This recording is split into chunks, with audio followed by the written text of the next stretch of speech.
Brianna Massey from the Atlanta Voice, and I am here with Pinky Cole, the owner of Slutty Vegan ATL, and we are going to get the inside scoop. So can you just kind of introduce yourself, tell us how this idea came about, and why people need to come to Slutty Vegan?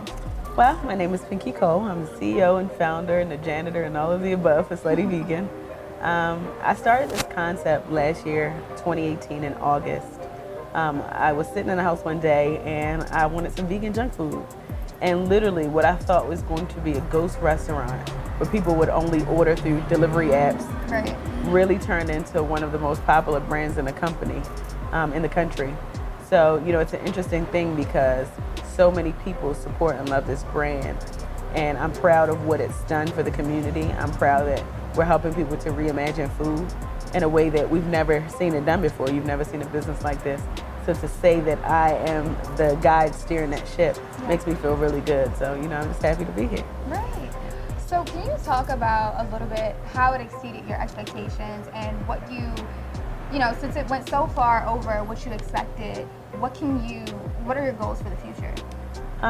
So it exceeded my expectations in a lot of ways. One, I didn't expect to have a line almost a mile every single day. Right. I didn't expect to have over 1,000 customers every single day.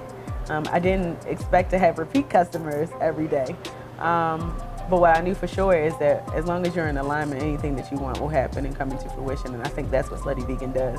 The people who come are not only supporting good food, they're supporting a Black-owned business who happens to be a woman, someone who they feel proud to represent, to say, you know what, I'm glad that I'm a part of this company because she's representing us in a way where it makes us proud to, one, be Black, two, to have a successfully Black-owned business, and to really knock down all of the misconceptions that people have and feel about Black-owned businesses.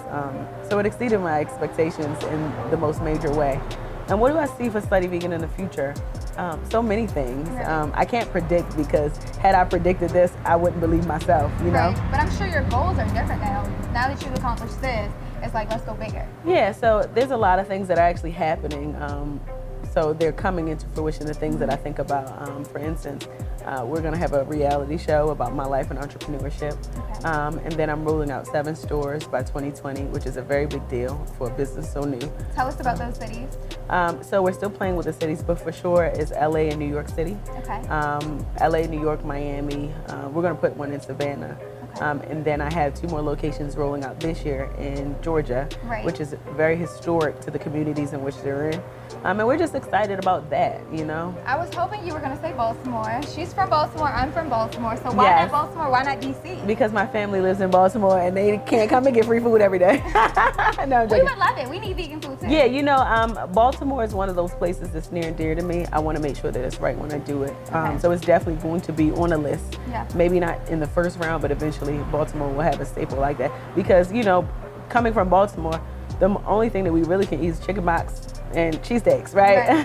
So it's really not a lot of places for you to go and get real good quality food and get a fun experience. So Baltimore would be great. So that's definitely going to be on my list. Okay. Kind of going off that, a lot of African Americans really don't dive into that healthy vegan lifestyle. How did you get started? So my mom is a Rastafarian, so I grew up not eating meat, right? So yeah, I would have chicken here and there, but it's interesting that as you get out into the world, you realize how people are different everywhere you go. So I came to college at Clark Atlanta University and I started eating chicken more. And then one time I got sick, it was in 2007, and I decided that I didn't want to eat meat anymore. So I have been meat-free since 2007, and in the last 5 years I decided to go vegan, which was one of the best decisions I've ever made because what that did is it gave me a level of mental clarity that's unmatched. And it allowed me to show my family who, you know, some of them have diabetes, some of them have high cholesterol, to show them like, listen, you can live and it doesn't have to be compromised by a dead animal and eat good, you know? So it makes me feel good that I walk in this lifestyle, and it makes me feel even better that I can be the spokesperson for cool vegan and plant-based living. Like, you know what I mean? So that makes me feel really good. So you talked about just your network and you talked about going to Clark Atlanta. I'm a recent graduate of Howard University. Thank you. So how did you utilize that network? to start your business? So, it's an interesting thing. So many people think that because of the network that I had, it's the reason why Slutty Vegan is so successful, but that's furthest from the truth. So before jumping into Slutty Vegan, I was a casting director for a very popular TV show. So I've always been fairly successful. I've always, have done well in my career, but I think that the success of the business had nothing to do with the networks. It had everything to do with being in alignment and moving with good intention. I think that the networks came in only after the business got super successful. Okay. So it's just a lot of grinding that was required in order to make the business popular, and that's from the social media. Even today, myself and my assistant, we run the social media page, and the day-to-day stuff. I still have my hand in a lot of things, but what the network did is the network provided resources to really expand the brand and to help people get more understanding of it and to provide that level of exposure. So I'm happy that it did that, and I'm happy that now I have the network to do literally a lot of things that I want to do, unlike before. Okay. So one thing that I've noticed is that you have to have multiple sources of income. Yes. So for someone who, has a dream, but also wants to, dive into entrepreneurship, what is some of your advice? What has been some of your hardest moments? Entrepreneurship is hard. Yeah. And it is not for the faint of heart. Yes, I'm talking to you. And if you are not ready to go hard or go home, then this is not the industry that you should be in. Yeah. And I say that because there's intentional failure that comes with success. Like, you're supposed to fail, right? And what I mean when I say that is you learn from your failures. Okay. Like, you're supposed to learn from those mistakes. You're supposed to be able to grow. And how can you grow if you don't have any hiccups along the way? Right. So you got to be okay with hiccups, and a lot of people aren't okay. So if you really want to be an entrepreneur, you have to really be in a state of mind to understand that things are going to fall apart. Things aren't going to work out exactly how you want them to, but what those things will do is it will help you to really reach another level, gain some more insight, gain knowledge, and more importantly, gain experience, so that you can be a walking testimony and that you can grow in business and you can teach other people about business based on the experiences that you have. So what are one of those moments for you? I want to know. When my restaurant burned down in 2014. I had a restaurant in 2014. It was called Pinky's Jamaican and American Restaurant. Okay. And for me, coming from Baltimore, I was always very well known. So I used to throw high school parties in Baltimore where I would make $4,000 a week. I was the youngest party promoter. Okay. When I was in high school, too, I used to sell McChickens for $2. I would buy them for $1 and sell them for $2. Okay. And I've just always had the hustle mentality. So when I graduated from college, and I got into TV, I had a lot of money saved. I opened up a restaurant and it was super popular. Yeah. But the foundation wasn't properly built, right? And I can honestly say that now, that when I had a grease fire and everything went up in flames and I lost that restaurant, I couldn't understand it. It was a shot to my ego as an entrepreneur, because I'm like, everything that I touch turns to gold. So how is it possible? You know what I mean? How is it possible that I have a business like this and it falls apart? Now here I am. I've had it all and now I have nothing. Yeah. So what I learned from that is, one, make sure that I always have fire insurance. Okay. Right. And make sure that I have the proper infrastructure so that if something like that happens to me, I'm protected. Okay. And I didn't know those things before because they don't teach us that in school. They don't teach you really how to run a business in school. And that's the problem. Yeah, they don't teach us that. So a lot of the things I had to learn along the way. But now, full circle, when I look back, I'm like, you know what? I'm so happy for that fire. Yeah. Because what that perceived failure did for me is it taught me how to be better. It taught me how to have thick skin and to understand that everything literally and figuratively happens for a reason. Oh, absolutely. Yeah, so, that would be my advice. Like, it's okay to fail. Right. And what you may see as a failure is really not a failure. It's really just a test for you to get through your journey. Yeah, and push you through your journey. Okay. So I want to ask you about the menu items, the slutty sauce, the Hawaiian buns. What is your most popular menu item and why do you think so? Well, my most popular menu item is the menage a trois. Okay. Because tell us about it. The menage a trois is a plant-based patty with the bacon, the lettuce, the tomato, topped with shrimp, and our special sauce called the what's the name sauce. Okay. On the Hawaiian bun.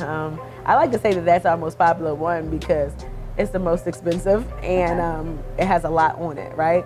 And it just makes you feel good about eating vegan comfort food. And it doesn't taste vegan or it doesn't taste plant-based. The shrimp, it's like a party in your mouth, right? Yeah, and people get excited about it because they can feel like they can have a menage a trois at the same time, and they just love to say it.